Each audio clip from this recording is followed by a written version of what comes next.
balobi maloba ya kofinga. Ils ont appelé le Saint-Esprit démon. Babengi molimo santu molimo mabe. Ils ont appelé l'œuvre du Saint-Esprit Babengi mosala ya molimo santu l'œuvre du Satan. ete ya mosala ya Satana. C'était une insulte Ezali kofinga epai na Nzambe. Jésus leur a dit, un royaume divisé contre lui-même. Satan peut chasser Satan. Satan ne chassera pas Satan. Son royaume n'est pas divisé. Mais maintenant, si vous avez le discernement des choses les meilleures,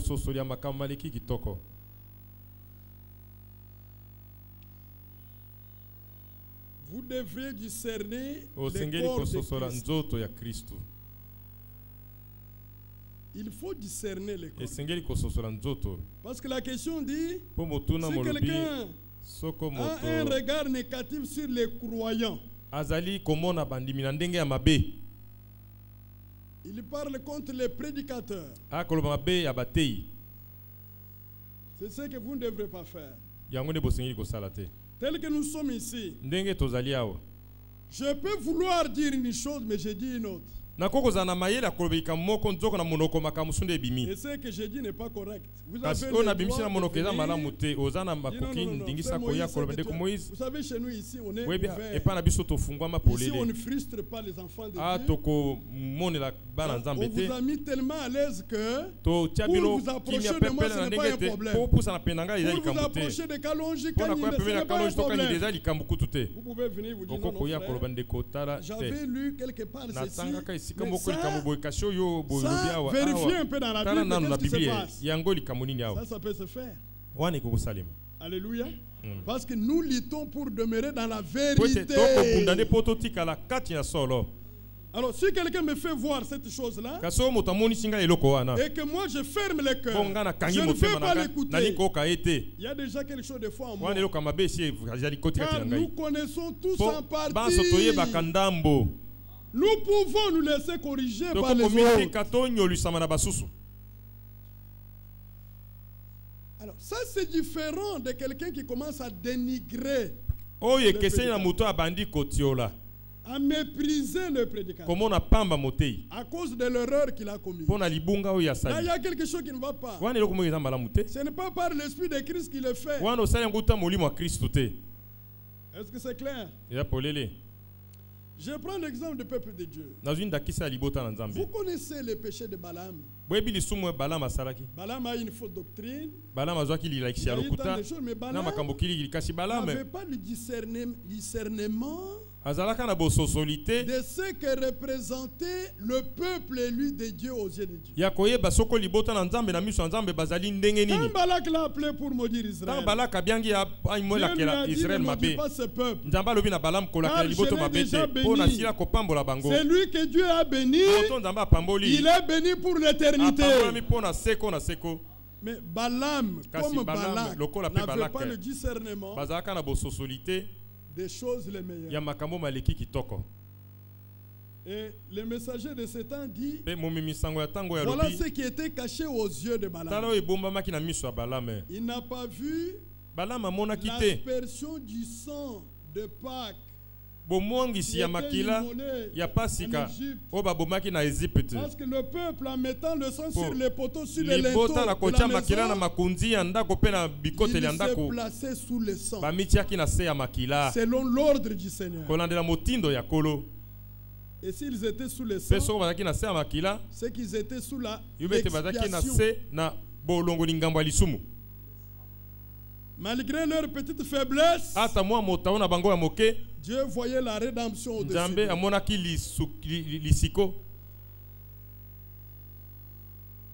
Moïse a commis des fautes.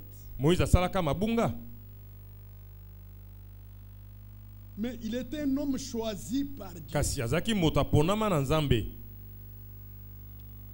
Aaron commettait des fautes. C'est lui l'homme qui était ouin qui a fait le veau d'or. Mais Dieu n'a pas permis à Israël de murmurer contre lui.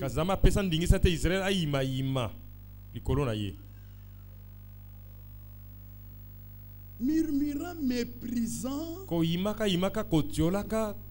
Dieu n'a pas permis. Que ce soit pour Israël ou pour les serviteurs de Dieu qui étaient placés sur Israël. Dieu n'a pas permis cela. Mais un homme a fait une faute. Allez le voir parler avec lui. C'est un homme. Priez pour lui. Que Dieu l'aide dans ses conditions. Mais commencez à l'injurier, à le mépriser, ça nous ne tolérerons pas. Remarquez, cela a eu lieu ici, dans cette assemblée. Il y a eu des frères et sœurs, d'autres ne sont plus ici. Je crois que d'autres sont partis. Il y a eu des frères et sœurs qui se sont comportés de la mauvaise manière, avec beaucoup de mépris à l'égard des hommes de Dieu, certaines personnes, hommes de Dieu qui servent Dieu ici.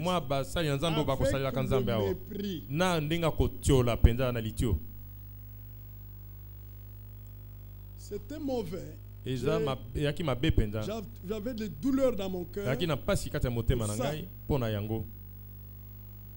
Les dons doivent grandir. Le ministère doit grandir. Il faut être patient pour voir comment ça grandit. C'était ça la position que j'avais. Je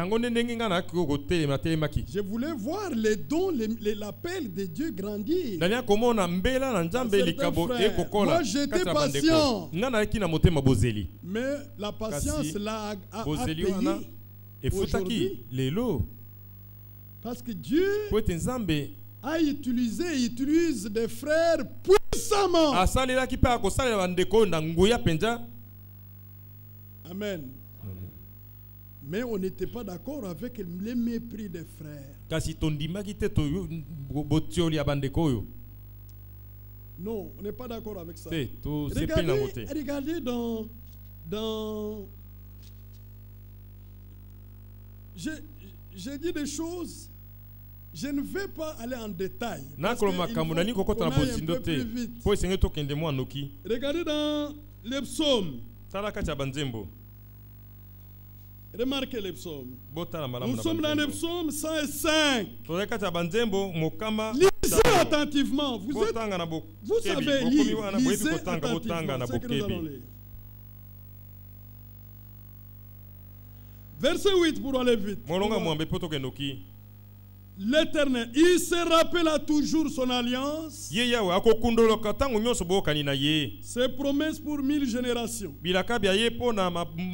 L'alliance qu'il a traitée avec Abraham et le serment qu'il a fait à Isaac, il l'a érigé pour Jacob en loi, pour Israël en alliance éternelle, disant, je te donnerai le pays de Canaan comme héritage qui vous est échu.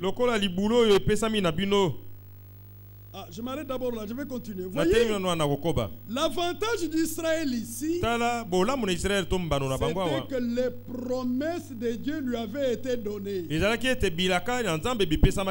C'était déjà un avantage.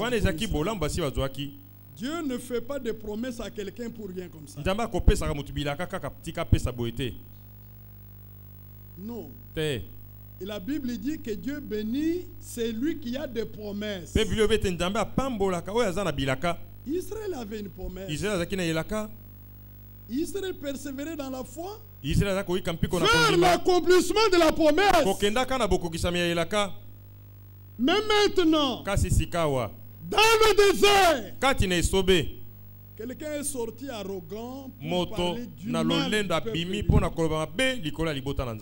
voulant le maudire, alors qu'il était sous le sang de l'agneau immolé. Non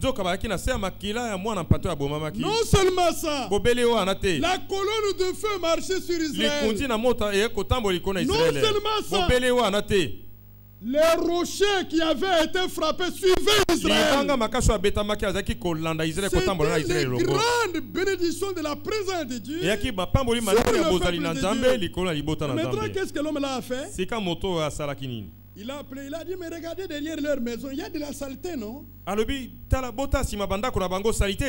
vous pouvez à partir de leur saleté derrière la maison, c'est alors que Dieu a donné cette grande révélation. Dans le livre de Nombres, prenez Nombre, regardez cette révélation. Ça répondait à cette accusation. Remarquez ce qu'il dit. Nombre chapitre 23, verset 17. Balaam prononça son oracle et dit, lève-toi Balak, écoute. Prête-moi l'oreille, fils de Tipor. Dieu n'est point un homme pour mentir, ni un fils d'un homme pour se repentir. Ce qu'il a dit ne le fera-t-il pas? Ce qu'il a déclaré ne l'exécutera-t-il pas? Voici, j'ai reçu l'ordre de bénir. Il a béni. Je ne le révoquerai point. Alors la révélation vient. Il n'aperçoit point d'iniquité en Jacob. Il ne voit point d'injustice en Israël. L'Éternel, son Dieu, est avec lui. Il est son roi, l'objet de son allégresse. Dieu les a fait sortir d'Égypte. Il est pour eux comme la vigueur du buffle.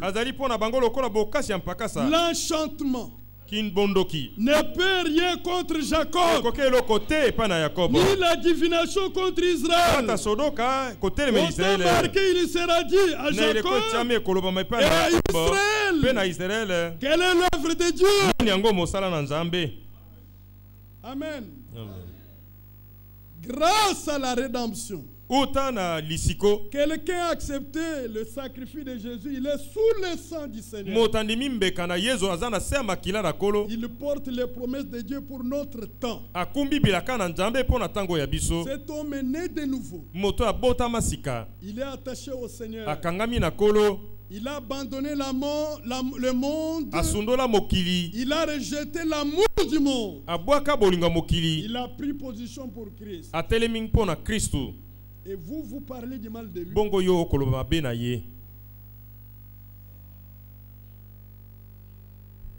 Ne faites pas ça.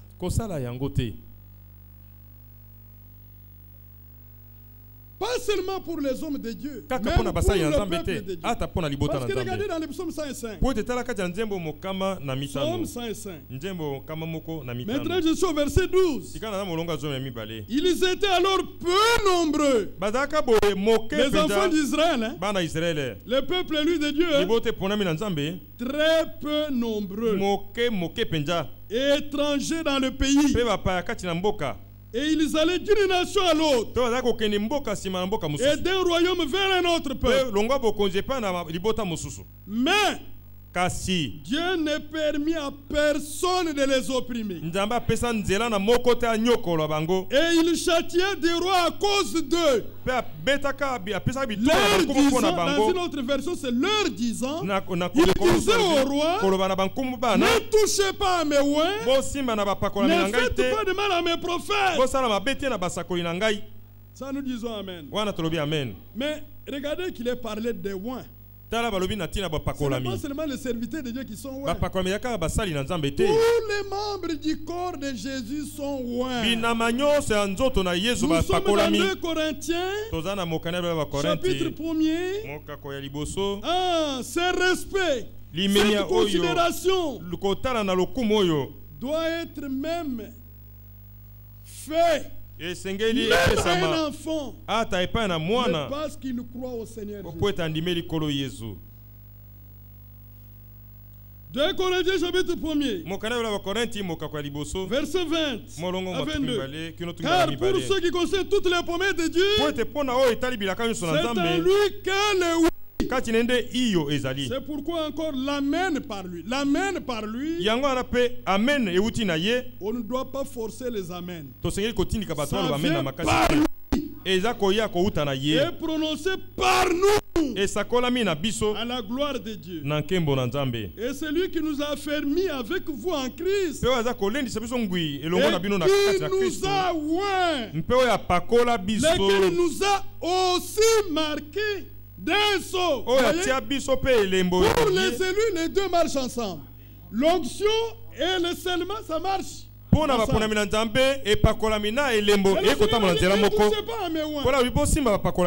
Chaque membre du corps est oint. Et le respect, c'est aussi pour eux. On mettra à écouter ce que je dis. Même si un homme est dans l'erreur, mais à cause de l'onction qui est sur lui, il faut le respecter.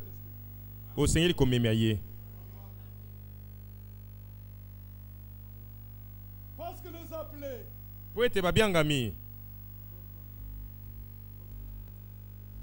ils sont loin. Les élus sont loin. Il faut respecter. Écoutez, frère. Il y a des frères qui ne sont pas bien éduqués. Excusez-moi de dire ça. Ce n'est pas un problème de la parole de Dieu. Ici, c'est un problème de l'éducation ici. Je ne m'adresse pas à vous, mais il y a des gens qui ne sont pas bien éduqués. Ils peuvent mépriser l'autre sans problème. Je suis allé prêcher dans la province orientale. J'ai quitté Kisangani par pirogue. Je suis allé à Yangambi. Je suis descendu. Je suis allé à Isangi. Je suis allé dans les villages de Topoke, Topoke. Je suis allé dans ce village. J'ai marché à pied. Même la nuit. À travers la forêt équatoriale. Pour annoncer l'évangile. Je suis arrivé dans un village au bord de la rivière Chopo. Le chef du village, c'est un frère, il croyait. Il a appelé les gens du village. On a tenu une grande réunion. Maintenant, il y avait un papa. Il avait son fils. C'était des catholiques. Ce papa était ivrogne. Mais son fils est venu à la réunion. Il a écouté comment j'exposais le plan du salut de Dieu. Je suis arrivé au baptême au nom du Seigneur. Son fils était saisi, il a cru. Le fils voulait se faire baptiser au nom du Seigneur. Cet homme est venu ivre. Il a fait tout pour éloigner son fils de la parole de Dieu. On était là. Je n'ai rien dit. On a eu une autre réunion. On a eu la réunion. Le fils est venu. Cet homme a commencé à parler. Dénigrant les voix du Seigneur et la parole qu'on a annoncée. Les jours où on quittait le village pour aller dans un autre village. Parce que dans ce village, je leur ai lancé un défi. Je leur ai dit, vous dans votre village, si vous avez des magies, vous avez la sorcellerie, mais je vous dis que je suis venu ici avec l'évangile au nom du Seigneur Jésus-Christ. Pour que vous sachiez que mon Dieu est plus grand que vos dieux à vous. Appelez tous les sorciers de la province orientale. Je suis là dans votre village. Je suis dans votre camp. Les jours où on quittait le village, ce papa est allé en forêt pour couper les noix de palme. Comme il était là, Il est tombé. Le papa là, qui a dénigré les voix du Seigneur. Il est tombé là. Il est mort sur le champ. Le même jour, il a commencé à courir. C'était quelque chose qu'on n'avait jamais vu dans ce village-là. On venait de quitter. Dieu a jugé cet homme. On juge les hommes. Nous sommes partis. Au retour, le message nous a suivis. Cet homme qui parlait de la qui critiquait le message de Dieu là, cet homme-là est mort. Il a commencé à sortir les coussous. Le même jour,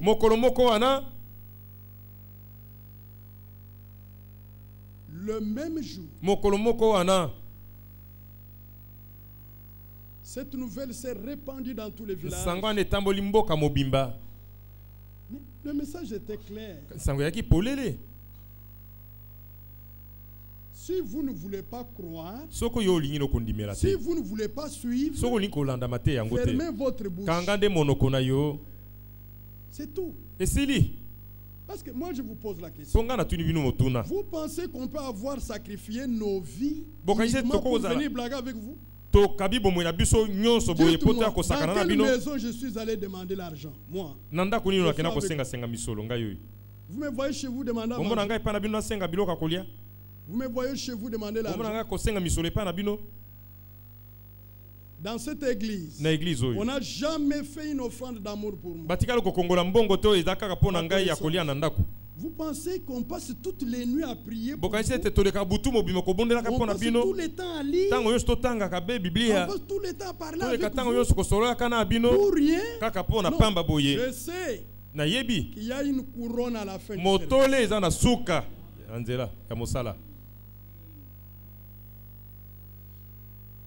À cause de ça, à cause de l'engagement pour le Seigneur, ayez du respect pour ceux qui servent au milieu de vous. Je ne sais pas aller en profondeur avec ça. C'est lui qui est de Dieu. Écoute la parole de Dieu.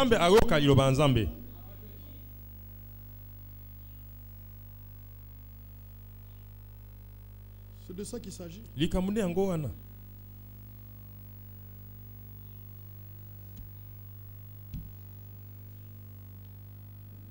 Alors, ne le faites pas.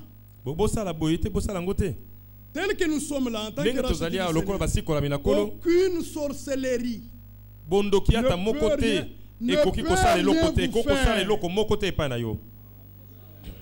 Oui, mais le Seigneur l'a dit. La divination et l'enchantement ne peuvent rien contre vous. Combien de livres de magie j'ai brûlé au nom du Seigneur?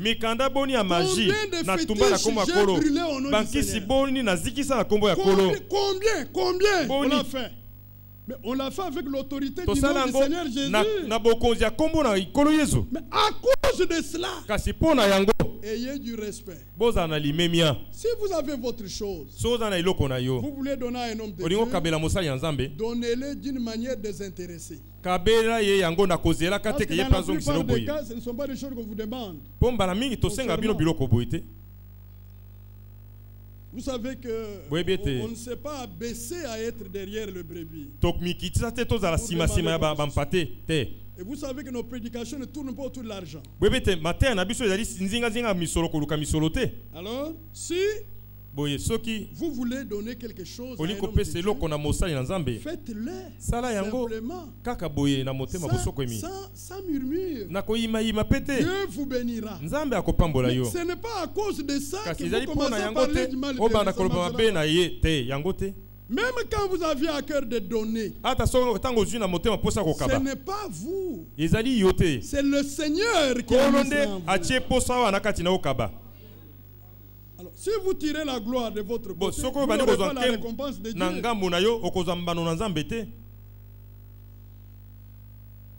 Vous savez, tous les voyages que nous faisons à l'étranger. Bon, gagnons le temps. Alors, je vous conseille, au nom du Seigneur, Je voulais lire un verset dans Thessaloniciens.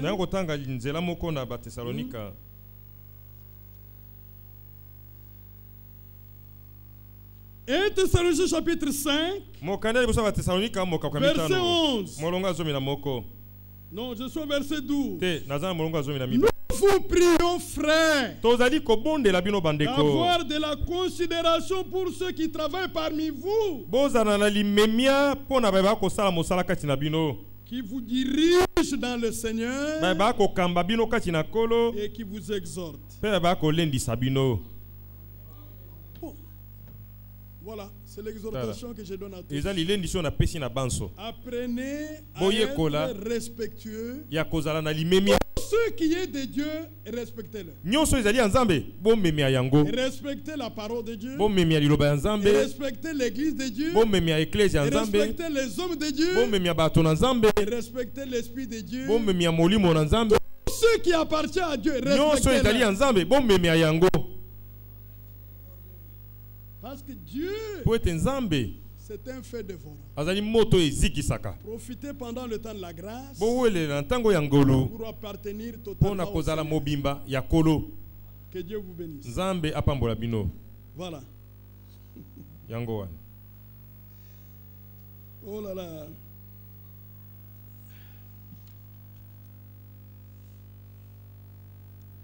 Alors, Dieu est sorti de l'éternité. Il a commencé le temps. Il a créé l'univers. Il a créé l'homme. L'homme est tombé dans le péché.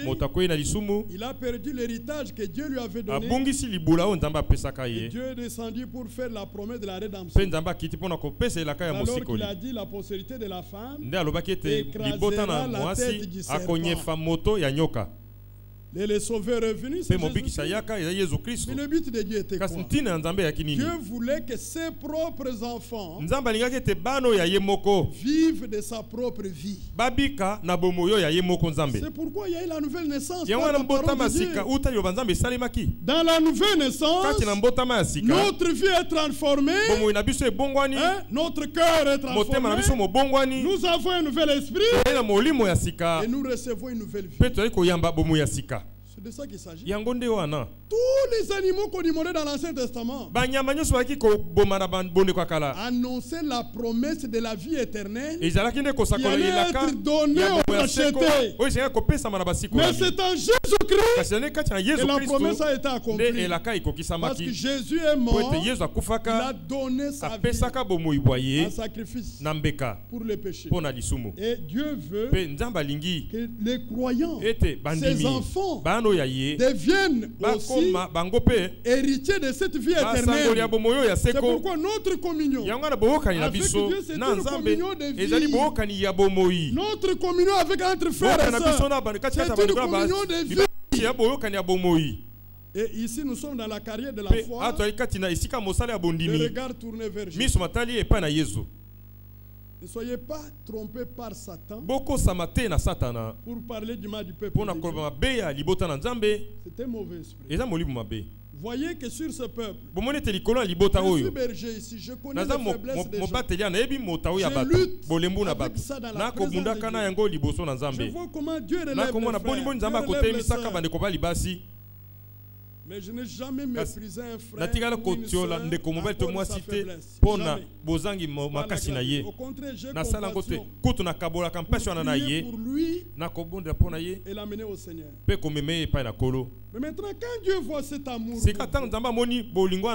dans les hommes de Dieu, ils ont les soucis que vous marchez dans les voies droites, que vous soyez unis à Christ. Alors vous ne leur rendez pas le même amour. Vous comprenez que ça n'ira pas. Alors ne faites pas ça. Je souhaite que vous ne puissiez pas faire cela. Si vous ne savez pas dire de bonnes choses d'un frère ou d'une soeur, taisez-vous seulement. Remettez la chose au Seigneur. Bon, allez, on va vite. Les morts, quand les morts en Christ ressusciteront, j'ai répondu à cette question. Mais celui qui avait posé la question n'était pas là. C'est pourquoi